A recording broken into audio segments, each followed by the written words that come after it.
আসসালামু আলাইকুম। হাই বন্ধুরা, কেমন আছেন আপনারা সবাই? আশা করি ভালো আছেন। আবারও হাজির হলাম আপনাদের মাঝে। আজকে শুক্রবার ছিল বিকেলটা। তো বিকেলে ছাদে ছাদে আসলাম বেড়াতে, পাঁচতলাতে উঠলাম। তো আজ 2 দিন মানে ইলমার পরীক্ষা শেষ হয়ে গেছে। তো বুধবারে ইলমার পরীক্ষা শেষ হয়েছে, বৃহস্পতিবার ইলমার স্কুল বন্ধ দিছে একদিন। তারপরে আর কি রবিবারে ইলমার স্কুল খুলবে। তো বৃহস্পতিবার থেকে ইলমা বাসায় আছে, আজকে শুক্রবার ইলমা বাসায় আছে আর কি। তো ভাবলাম যে আজকে ওর বাবা যেহেতু নাই, ওর বাবা বুধবারেই চলে গেছে রংপুরে। ও রংপুর যেহেতু ওর হেডকোয়ার্টার কাজের জায়গা, ওখানে চলে গেছে।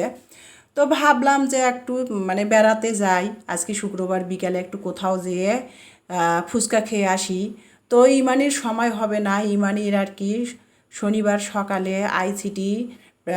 আইসিটি কোচিংয়ে ওর পরীক্ষা আছে, এই জন্য ও যেতে পারতেছে না। ও দুপুরে গা গোসল দিয়ে নামাজ পড়ে ভাত খেয়ে পড়তে বসেছে। তো ইলমার মনটা খারাপ, যেতে চাইলাম যাওয়া হলো না। ইমানিকে বাসায় রেখে তো একা, বাসায় রেখে আমরা 2 মা মেয়ে যেতে পারি না।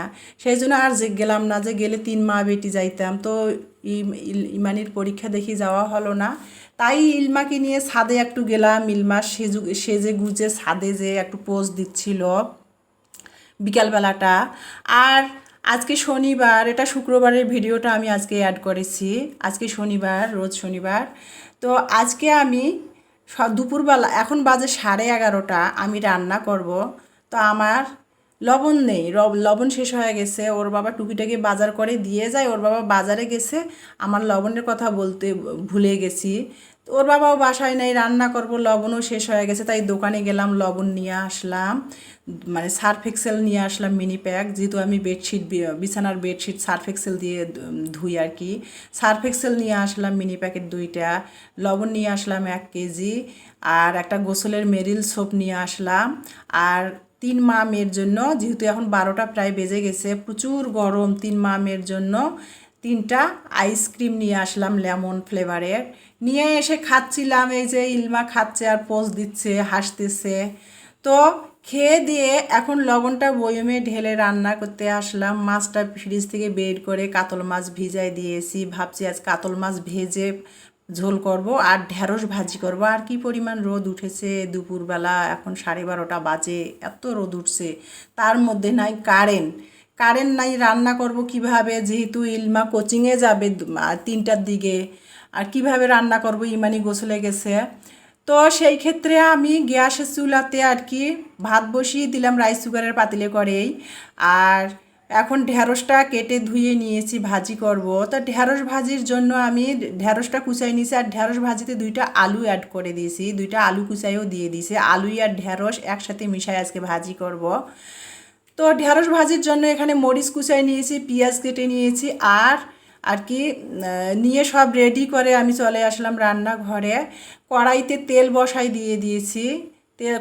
কড়াই গরম করে তেল ঢেলে দিলাম, তেলটা গরম হয়ে গেল অলরেডি। এখন জিরা দিয়ে দিলাম 1 চিমটি, দিয়ে জিরাটা তেলের মধ্যে লাল লাল ভাজা হয়ে গেল। এখন কাঁচামরিচ কুচা আর পেঁয়াজ কুচাটা দিয়ে ওই জিরাটার উপরে, জিরাটা যেহেতু লাল লাল হয়ে গেছে তেলের সাথে, এখন আমি পেঁয়াজ মরিচটা ভেজে নিচ্ছি। তো পেঁয়াজ মরিচটা ভাজতেছি। আর এর মধ্যে আমি একটা বড় তেজপাতা ধুয়ে মাঝখান দিয়ে চিড়ে দিয়ে দিলাম ঢ্যাঁড়স ভাজিতে। আর এইরকম করে ঢ্যাঁড়স আমার ননস ভাজে। আমার ননসের কাছ থেকে এইভাবে ঢ্যাঁড়স ভাজি করা শিখেছি। আমার ননস ঢ্যাঁড়স ভাজলে তেজপাতা, দারচিনি এগুলা দেয়, গ্রামের মানুষ ফ্লেভারটা ভালো আসে এই জন্য দেয়। তো আমি অত কিছু দিলাম না, আমি একটু তেল দিয়ে জিরাটা লাল লাল করে ভেজে নিয়ে কাঁচামরিচ পেঁয়াজ দিলাম, তারপরে একটা শুধু তেজপাতা কেটে দিয়ে দিয়েছি, মাঝখান দিয়ে ধুয়ে চিড়ে দিয়ে দিয়েছি, দিয়ে লবণ দিলাম আর হলুদ একটুখানি সামান্য দিলাম, দিয়ে নেড়ে ছেড়ে ঢ্যাঁড়স ভাজিটা দিয়ে দিলাম, দিয়ে ঢাকনা দিয়ে দিলাম। এদিকে হালকা মৃদু আছে দিয়েছি, হালকা আছে ভাজিটা হোক, আর অপর সাইডে আমি অন্যান্য কাজগুলো গুছাই নিব। তো ঢ্যাঁড়স ভাজিটা আমি মাঝে মধ্যে কাজ করতেছি, অন্যান্য কাজগুলো করতেছি, আর মাঝে মধ্যে নেড়ে নেড়ে দিচ্ছিলাম। হালকা আছে চুলার আঁচটা হালকা করে দিয়ে দিয়েছি লো হিটে, মানে লো হিটে দিয়েছি। এখন তো ঢ্যাঁড়সের সিজন না, ঢ্যাঁড়সগুলো এখন পুরানো হয়ে গেছে, সিদ্ধ হইতে একটু সময় লাগবে। আর সেই জন্য আমি হালকা মৃদু আঁচটাতে লো হিটে দিয়ে চুলার আঁচটা ঢাকনা দিয়ে ঢেকে দিচ্ছি, আর মাঝে মধ্যে এসে লাড়তেছিলাম ঢেঁড়স ভাজিটা। আর এদিকে মাছটাও আমি ধুয়ে লবণ দিয়ে ভালো করে ধুয়ে আবার লবণ হলুদ আর সামান্য একটুখানি মরিচের গুঁড়া দিয়ে মাছটা আমি মেখে নিলাম, যেহেতু মাছটা আজকে ভেজে রান্না করব। ওর বাবা নাই, ইমানি ইলমা ওদের জন্য আর কি মাছটা ভেজে রান্না করব। ওরা ভাজি মাছ রান্না করলে পছন্দ করে, আর ওর বাবা থাকলে তো মাছ ভাজা দূরের কথা, মানে রান্না করা দূরের কথা, মাছ ভাজলে রাগারাগি শুরু করে দেয়। তো মাছটাও অপর সাইডে আমি লবণ হলুদ মরিচ দিয়ে মেখে রেখে মাঝে মধ্যে ভাজিটা এসে আমি নেড়ে দিচ্ছি, আর একবারে লো হিটে দিয়েছি, মানে ভাজি যে করতেছি চুলার আঁচটা দিয়ে এদিকে বাকি অন্য সাইডের কাজগুলো করতেছি। সকালবেলা মানে ম্যাজিক চুলাতে যেহেতু আমি গ্যাসের চুলা আর সিলিন্ডার আর ম্যাজিক চুলা দুইটাই মিলে ব্যবহার করি, তো আমি গ্যাসের চুলাতে শুধু সিলিন্ডারে আর কি শুধু আমি গ্যাসের চুলায় সিলিন্ডার ব্যবহার করি। গ্যাসের চুলায় শুধু আমি সকালে রুটি বানাই আর দুপুরের তরকারিটা রান্না করি, রাইস কুকারের ভাত রান্না করি, আর ম্যাজিক চুলার দুধ গরম করি, পানি গরম করি, চা গরম করি, তরকারি গরম করি, এগুলো ম্যাজিক চুলা ব্যবহার করি এগুলোর জন্য। তো এখন আমি ম্যাজিক চুলাতে সকালে দুধ চা বানিয়েছিলাম, গরুর দুধ দিয়ে চা বানিয়ে নাস্তা খেয়েছি। তো চা বানিয়েছিলাম স্টিলের, ম্যাজিক চুলা যেহেতু স্টিলের বাটিগুলা গামলাগুলা ব্যবহার করি ম্যাজিক চুলাতে, মানে স্টিলের যত জিনিস যেগুলো আর কি ম্যাজিক চুলাতে স্টিল সাপোর্ট করে সেই জিনিসগুলো ব্যবহার করা হয় ম্যাজিক চুলাতে। তো সকালে দুধ চা বানিয়েছিলাম, মানে গরুর দুধের চা বানিয়েছিলাম, স্টিলের বাটিটা একবারে লালচে হয়ে গেছে গরুর দুধের চা তার মধ্যে। তো আমি বাটিটাতে আর রাতে তরকারি রান্না করছিলাম সেই কড়াইটা, এগুলো ছাই দিয়ে আমি পরিষ্কার করব। আর এখানে তো আমার ছাইয়ের সমস্যা নাই, বাড়িওয়ালা ভাইরা পাঁচতলায় চুলায় যেহেতু রান্না করে খড়ি দিয়ে, ছাইয়ের অভাব নাই, ছাই ব্যবহার করি। আমি অন্য জায়গাতে, এখানে কেন অন্য জায়গায় যেখানে বাসা ভাড়া ছিলাম সেখানেও আমি ছাই সংগ্রহ করে স্টিলের হাঁড়ি পাতিল আমি ছাই ব্যবহার করি, আর যেগুলো কাঁচের প্লেট বাটি সেগুলো আমি ডিশ ওয়াশ ব্যবহার করি। তো ছাই দিয়ে আমি পরিষ্কার করে নিলাম অ্যালুমিনিয়ামের কড়াই, স্টিলের বাটি বুটিগুলা দেখতে পাচ্ছেন কত সুন্দর পরিষ্কার হয়ে গেছে ছাই দিয়ে। কিছু কিছু পাতিল আছে, হাঁড়ি পাতিল আছে ছাই দিয়ে মাজলে সুন্দর লাগে, আর কিছু কিছু হাঁড়ি পাতিল আছে যে সাবান ব্যবহার করলে, সাবান দিয়ে পরিষ্কার করলে ভালো লাগে। তো ছাই দিয়ে ভালো করে ঝকঝকা করে মেজে নিলাম, ছাই দিয়ে হালকা করে একটু ডলা দিয়ে নিচে তাই এলা রূপার মতো ঝকঝক করতেছি স্টিলের বাটি প্লেটগুলা। তো পরিষ্কার করে ধুয়ে নিলাম। অপর সাইডে ঢেঁড়স ভাজিটা হয়ে গেছে, নামাই নিয়েছি, ঢেলে নিয়েছি বাটিতে, ঢেলে নিয়ে ওই কড়াইতে হালকা করে কড়াইটা ধুয়ে নিলাম, নিয়ে এখন ওই যে লবণ দিয়ে হলুদ লবণ মরিচের সামান্য একটু গুঁড়া দিয়ে মাছটা মেখে দিয়ে রেখেছিলাম, কাতল মাছ, সেটা এখন আমি ওই ঢেঁড়স ভাজি নামিয়ে ওই ফ্রাই প্যানটাতে আমি মাছগুলো ভেজে নিচ্ছি। তো ভেজে নিতে গেলাম, তাড়াহুড়া করতেছি, কারেন্ট নাই, এত পরিমাণ গরম লাগতেছে, রান্নাঘরে জ্বালানা দিয়ে রোদের তাপ আসতেছে, থাকাই যাচ্ছে না, ঘেমে আমি অস্থির। তো তাড়াহুড়া করতেছি, আর জানলাটার পাশেই চুলাটা, জানলা দিয়ে রোদ আসতেছে, পর্দা একটা লাগিয়ে দিছি তাও রোদ। তা মাছটা তুলতে ধরছি, হাতের মধ্যে ছ্যাঁকা খালাম, ছ্যাঁকা খাওয়ার পরে এক পিস মাছ চুলার মধ্যে পড়ে গেল, কী অবস্থা। তো তুলে মাছগুলো সব বাটির মধ্যে ঢেলে গ্যাসের অপর পাশে চুলাটার, যে চুলাটা বন্ধ রেখেছি সেই চুলার পাশে বাটিটা বসিয়ে এখন মাছটা ভেজে নামাই নিয়ে এখন আমি ওই কড়াইতে আর আমি কোনো তেল দিব না, ওই মাছ ভাজার যে অবশিষ্ট তেলটা ছিল ওই তেলের মধ্যে আমি পেঁয়াজটা ভেজে নিব। আর এমনিতেও আমি তেল মশলা কম ব্যবহার করি, আমি তেল মশলা ইলমার বাবার সাথে সংসার করতে করতে থেকে আর কি ইলমার বাবার সাথে থেকে সংসার করতে করতে আমি অল্প মশলা খাওয়া শিখেছি আর কি। ইলমার বাবা কড়া পাক পছন্দ করে না, কড়া তেল মশলা দিয়ে রান্না করা পছন্দ করে না, হালকা তেল মশলা পছন্দ করে, বেশি কড়া পাকের রান্না খায় না, রাগারাগি করে। তো আমার মা বোনেরা আমি যে মশলা ব্যবহার করি দ্বিগুণ মশলা ওরা তরকারিতে ব্যবহার করে, আমি সে ফ্যামিলির মেয়ে হয়েও আমি অথচ হালকা মশলা খাওয়া শিখেছি, ওই যে ইলমার বাবার সাথে থেকে শিখে গেছে হালকা মশলা খাওয়া তরকারিতে। আর আমার শ্বশুরবাড়ির লোকেরা ওনারাও সবাই হালকা তরকারির খুব তেল মশলা কম দেয়, সেখান থেকেও হয় বলতে পারেন কিছুটা শিখেছি আমি আমার শাশুড়ির কাছ থেকে হালকা তেল মশলা খাওয়া তরকারিতে। আমি যে তেল মশলা খাই, আমার মা আমার তেল মশলা খাওয়া দেখে রাগ হয়, কি এত কম মশলা দিয়ে রান্না করো। তা যাই হোক আর কি, তারপরে আমার রান্না সবাই পছন্দ করে, যারা আমার পরিচিত আশেপাশে তারাই জানে, আমার রান্না যারাই খেয়েছে তারাই বলতে পারবে। আমি ঘরোয়াভাবে হালকা তেল মশলা দিয়ে ন্যাচারালভাবে রান্নাগুলা করি, সবাই পছন্দ করে। অতটাও আমি খারাপ রাঁধি না, হালকা তেল মশলা দেই তরকারিতে, অথচ আমার রান্নাগুলা প্রতিটা রান্না ন্যাচারাল হয়। এটা আমার প্রশংসা আমি নিজে করতেছি না, যারা আমার রান্না খেয়েছে তারাই বলে আর কি।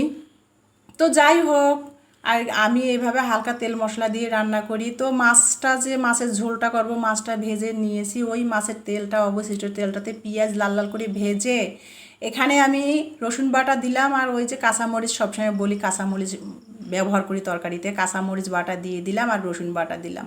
তারপরে হলুদ দিলাম পরিমাণ মতো, স্বাদ মতো লবণ দিয়ে, ধনিয়া জিরার গুঁড়া দিয়ে এখন মাছের ঝোল যেহেতু করবো মশলাটা কষাই নিচ্ছি।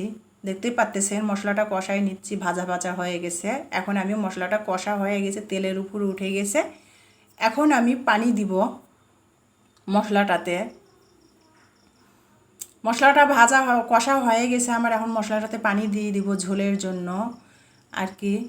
তো মশলাটা কষিয়ে নিলাম, এখন পানি দিয়ে দিলাম। আর আমি হালকা মশলায়, যেটা বলতেছিলাম, হালকা মশলা দিয়ে রান্না করি, তারপরও আমার রান্না খারাপ হয় না। আমার মা, আমি যে ফ্যামিলি থেকে আসছি, তারপরও আমার মা বোন ওরা যে তেল মশলা খায়, বললাম তো আমার সে দুগুণ তেল মশলা ওরা তরকারিতে খায়, তারপরও আমার রান্না ভালো হয়। আমার মা আমার হাতের রান্না ইদানিং খুব পছন্দ করে।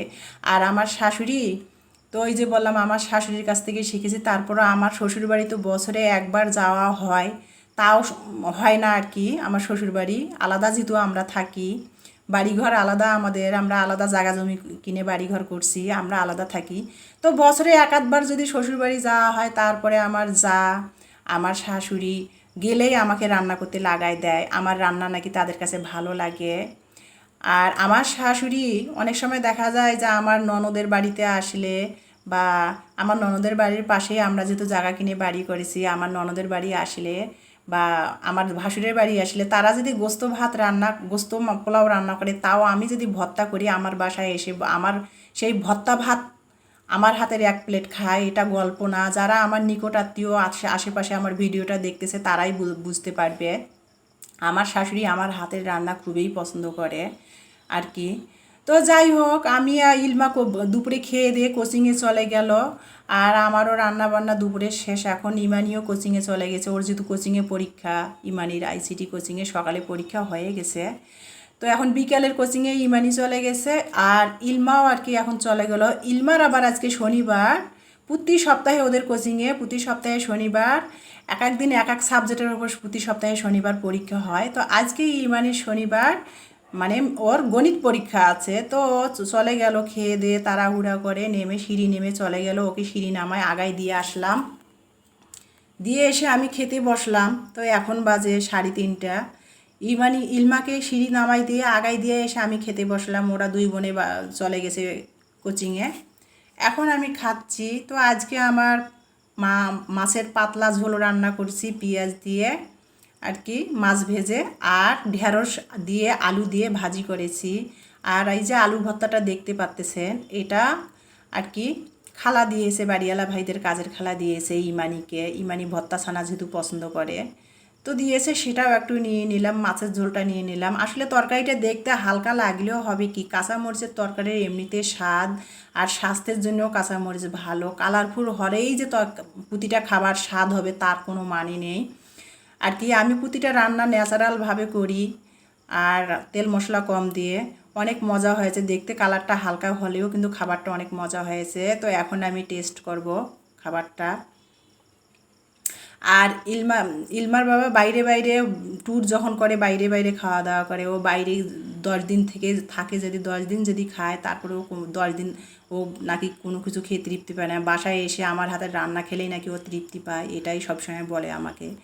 তো আজকে আমি ভাত খেতে খেতে ভিডিওটা শেষ করব। কেমন লাগলো আমার ভিডিওটা? ভালো লাগলে প্লিজ সবাই আমার পাশে থাকবেন, আমাকে সাপোর্ট করবেন। ভিডিওটা দেখার জন্য আপনাদের অসংখ্য ধন্যবাদ। আবার হাজির হব অন্য কোনো একদিন নতুন আর এক ভিডিও নিয়ে। ততক্ষণে এই পর্যন্ত সবাই ভালো থাকবেন, সুস্থ থাকবেন। আপনাদের জন্য আমি দোয়া করি, আপনারাও আমার পরিবারের জন্য দোয়া করবেন। আল্লাহ হাফেজ।